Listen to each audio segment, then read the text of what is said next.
महामहिम राष्ट्रपति जी के अभिभाषण में मुझे बोलने का अवसर मिला है। मैं आदरणीय सभापति जी का धन्यवाद देती हूँ।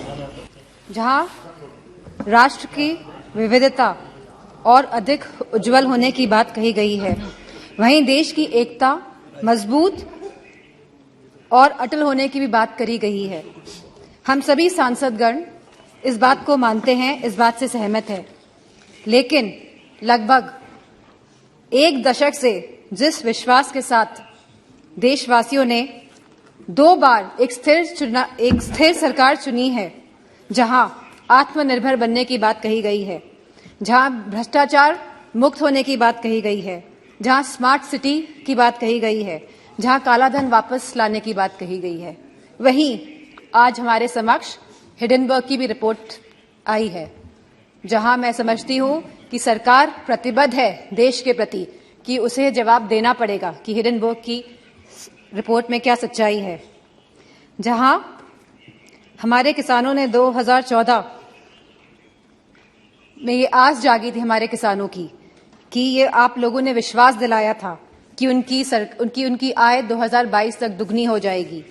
वह किसान आज भी ये आस लगाकर बैठा है कि उसे सब्सिडी में बढ़ोतरी मिलेगी, कि एमएसपी के सही रेट्स मिलेंगे, पैदावार के लिए मंडियां की व्यवस्था उनको दी जाएगी। एक समय ऐसा था जब किसान विश्वास के साथ आपकी तरफ देखता था। वही किसान आज निराशाजनक आंखों से आपकी तरफ देख रहा है।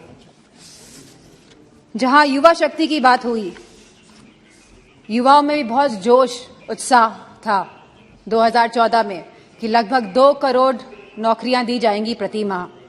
लेकिन आज उस जोश और उत्साह का पतन होते जा रहा है। आज जहां अग्निवीर जैसी योजना लेके आई है सरकार, तो उनका आत्मविश्वास तोड़ने का काम किया है सरकार ने। यह कैसा अमृतकाल है जहां युवाओं के पास नौकरियां नहीं हैं, जहां किसानों के पास खुशहाली नहीं है और जहां महिलाएं अपने आप को सुरक्षित नहीं मान रही हैं। एनसीआरबी के आंकड़े अगर आप देखेंगे तो यह पाएंगे कि लगातार यौन उत्पीड़न और शोषण के मामले बढ़ रहे हैं और खास तौर पे उत्तर प्रदेश में लगातार ये मामलों में बढ़ोतरी हो रही है।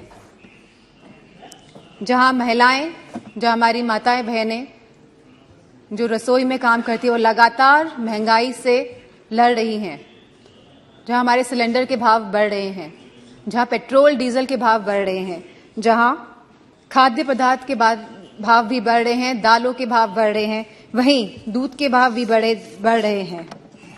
आयुष्मान भारत योजना के तहत के अंतर्गत कार्ड तो बने हैं, लेकिन स्वास्थ्य सेवाएं उपलब्ध नहीं हो पा रही है।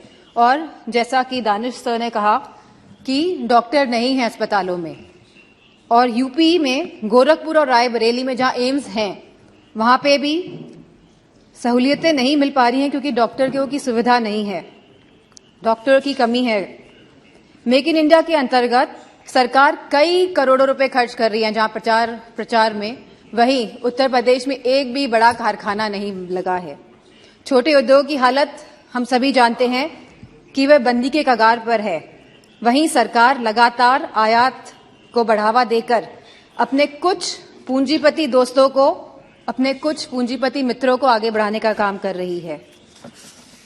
जीएसटी के नाम पर जहां बड़े बड़े उद्योगपतियों पे ईडी, सीबीआई और पॉलिटिशियंस पे भी छापे मारे जा रहे हैं, वहीं जीएसटी के नाम पर छोटे व्यापारियों को भी तंग किया जा रहा है। वहां पे भी लगातार छापेमारी की जा रही है। इन्वेस्टमेंट और इनोवेशन के नाम पर जहां पे लगातार एमओयू साइन हुए जा रहे हैं, करोड़ों रुपए के एमओयू साइन हो रहे हैं स्पीकर सर, लेकिन एक भी इन्वेस्टमेंट धरातल पे नहीं उतर रहा है।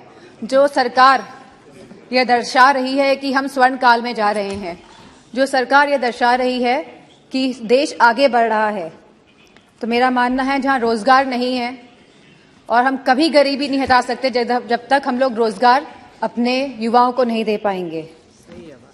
महामहिम राष्ट्रपति जी ने कहा कि सबका विकास और सबका साथ की बात भी करी है, लेकिन उत्तर प्रदेश में नियुक्तियों में सबसे ज्यादा भेदभाव भाजपा की सरकार में हुआ है। यदि कुलपतियों और प्रोफेसरों की नियुक्ति को देखा जाएगा तो सभी वर्गों को सम्मान नहीं मिला है। जहां राष्ट्रपति जी ने अनुसूचित जाति, जनजाति, पिछड़ा वर्ग, अति पिछड़ा वर्ग की भी बात करी है, लेकिन जातिगत जनगणना की बात नहीं हुई है। अगर हमें सही मायनों में अनुसूचित जनजाति, अनुसूचित जाति, पिछड़ा वर्ग, अति पिछड़ा वर्ग लोगों को सम्मान देना है, उनको हक और सम्मान देना है, तो हमें जातिगत जनगणना पर भी बात करनी चाहिए। इसी के साथ जहां कहा गया था कि नमामि गंगे, जहां गंगा की सफाई की बात करी गई थी, गंगा में क्रूज चलाने की कभी बात नहीं करी गई थी।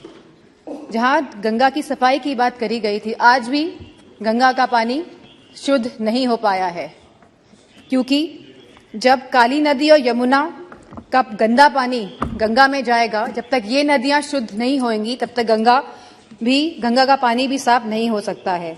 तो मेरा मानना है कि सरकार संवेदनशील नहीं है इन मामलों को लेके, और जहां सरकार कोविड की बात करती है, अपनी पीठ थपथपाती है लगातार, वहीं पे हम सभी जानते हैं कि कोविड में क्या स्थिति हुई थी भारत की। जहां सरकार ने एक तरफ कलकत्ता के चुनाव कराए थे, वहीं उत्तर प्रदेश में भी देखा गया था कि सरकार परिजनों को जलाने के लिए लकड़ी तक उपलब्ध नहीं करा पाई थी।